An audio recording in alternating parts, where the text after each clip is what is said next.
What's up, good people? Mark Holmes here, and as always, I want to say thank you all for watching, commenting, subscribing, and being part of the Joe Boo Sports Report. Without you guys, as well as you ladies, you know that this literally does not work. I hope that everybody is having a great day. It is hump day, and we are trying to get up over the hump. So, the Cowboys have been getting a little bit more love, which is kind of strange to me because typically the Cowboys win games and they basically tell us that we suck and that we're frauds. That's what's kind of funny to me. Cowboys lost to the Eagles, and now people are saying the Cowboys are a good team. Um, that's all relative because really it's a matter of, are you a good team when it counts, and that's at the end of the season and going into playoffs. And that's what's key. What you need to do is you need to do enough that you get the opportunity to be in the playoffs. And after you get there, that's when you got to do something. And that has been our Cowboys' problem is we have not been able to do stuff when it counts in the playoffs. Um, in some essence, I guess you could say that really the NFL season is preseason. It's preseason to the playoffs. And what you want to do is get everybody healthy as possible and get the best team on the field that you can get. Now, the Cowboys have a really good team. We're doing better in some areas than we thought we were going to. Now, there's the NFL trading deadline, which is November 1st. You know, we've got less than 2 weeks left before you can trade somebody or trade for somebody.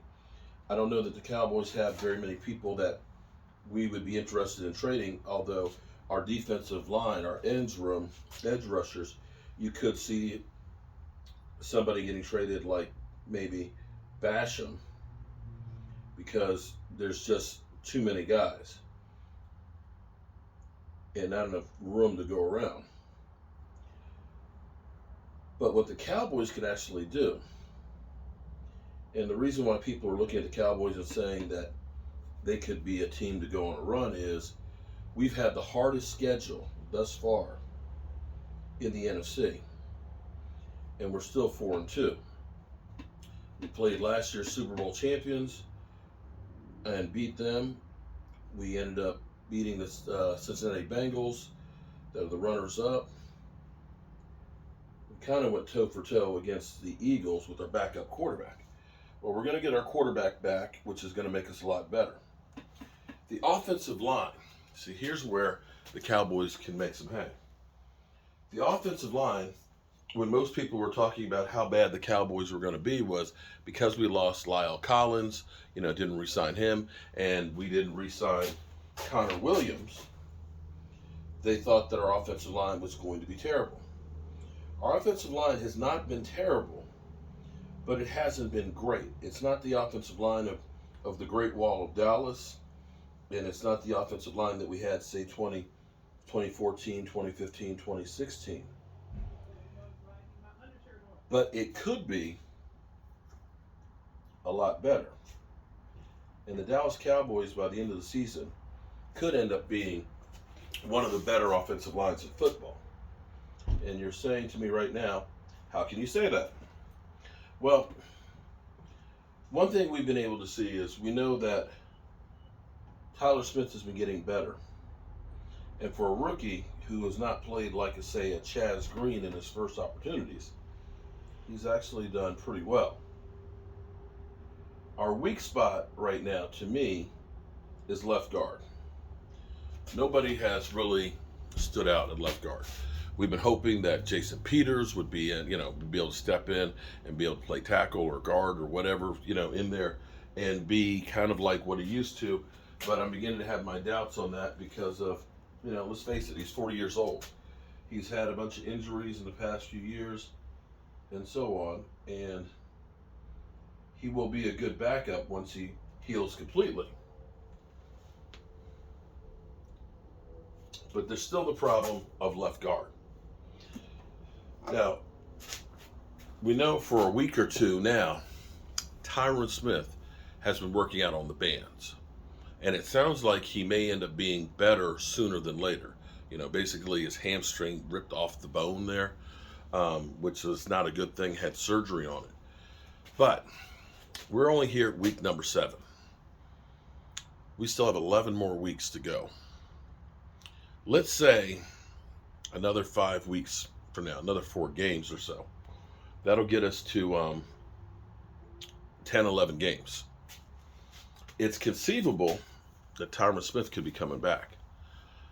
And I dare say, if we get rid of Connor McGovern starting, and we kick Tyler Smith back to guard where he trained all offseason. I'm old enough to remember when, this is almost comical now. I'm old enough to remember that in training camp, that they had Tyler Smith not as the starter. Tyler Smith was not the starter for the Cowboys at guard in training camp. You remember that? If you take that guy who's a mauler and put him at guard, because see, there's a difference between being a guard and a tackle. What a guard does differently than a tackle is a guy who is on the edge and kind of on an island. It's basically, I'm taking on that speed rusher. Everything is me taking steps to try and stop him. A guard is actually more mobile and is trying to get to the second level. He's going to help the center if there's a nose guard there, double teaming. He's going to be hitting the guy a little bit, and he's trying to get the linebackers to, get down to touchdown alley so the running back can go through there. He's going to do more things like in a trap. He's going to pull. The center and the guard will block down. He's going to go behind right off their ass, and he's going to go ahead and kick a guy out. Kick the guy out of the hole. And Zach Martin is incredible. When you're doing a draw, he's going to stand up, and then he's going to pull around somebody. And getting a guy who can pull and kick out or maul somebody is huge. Connor McGovern, he's not there. He's not that mauler. But if you get the big guy back on the edge there, shutting people down, and then you put that mauler in at guard, having Zach Martin the other side, then your center doesn't have to be as great. Because then he's being protected by the 2 great guards on each side. And if the Cowboys can get that, oh my goodness. All of a sudden, Dak's got all day to throw, and those guys are going to be able to run the football. And if you go through, you can go through the San Francisco 49er game. As much as everybody wants to say, well, Dak sucks, it's Dak's fault. Here's the problem for us in that game. 3 problems. Even with these 3 major problems, we were still in the game. 1, couldn't stop the run. Well, Tyron Smith's not going to help that. We couldn't run the football. 167 yards, I think, for 49ers, 77 for us. Couldn't run the football late in the season. Tyron Smith and Tyler Smith right there is going to help you run the football. And the other thing is penalties. We had 14 penalties in that game. So far, in the 2 losses we've had this year, we've had 10 penalties in each of those games. The games we won, we had a lot less.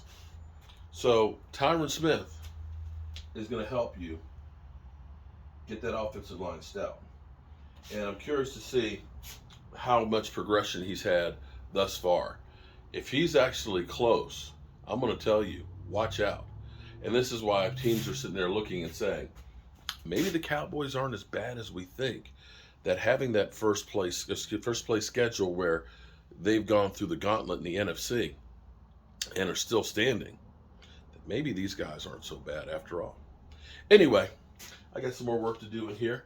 It's getting kind of chilly. I had to actually buy a new propane heater for the shop. It's crazy because I have, with the Inventables, I got to ready to set this up to go ahead and cut some more pieces. When you're running this thing, it puts out a lot of heat between that and the dust collector running for, hours on an edge. And so I actually have 2 window units that are over there to help cool it down during the summertime. But all of a sudden, it's chilly in this mug. So appreciate you guys. Peace.